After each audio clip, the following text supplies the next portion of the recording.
Hello বন্ধুরা, আজকে আমাদের বাড়িতে বিরিয়ানি হচ্ছে। তো ভাই অনেক দিন ধরে বিরিয়ানি খাবো বলছিল, তো আমারও ইচ্ছা করছিল বিরিয়ানি খাবো বলে। আমি অনেক দিন খাইনি, আজকে মাকে বললাম।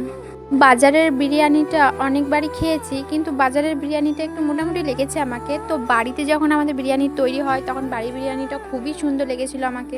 তোমরাও একটু বাড়িতে করে দেখো বিরিয়ানিটা কেমন লাগে। তো বাজারে বিরিয়ানি খাই, কিন্তু বাড়িতে একটু বেশি ভালো লাগে। তো চলো, আমাদের আজকে বিরিয়ানি হচ্ছে, তাই আমি দেখাচ্ছি আমার মা আজকে বিরিয়ানিটা তৈরি করছে। তো দেখো, এটা আমার মা। তো আলুটা একটু ভেজে নিলাম, আর একটু করে হলুদ নুন আলুতে দিয়ে দিলাম যাতে ভালো করে ভাজা হয়। তো এখানে আমাদের বিরিয়ানির চালটা রাখা আছে, মানে মা সেদ্ধ করে নিয়েছে, এবার রান্না হবে। তো গাইস, আমি আলুটা পুড়িয়ে ফেলেছি। তো মা বলছে তুই সরে যা, আমি করে নেবো, তুই আলুটা পুড়িয়ে ফেলেছিস। আর আমাদের খাসির মাংসর বিরিয়ানি হবে, তাই মা দুপুরবেলাতে খাসির মাংসটা কষে রেখেছিল।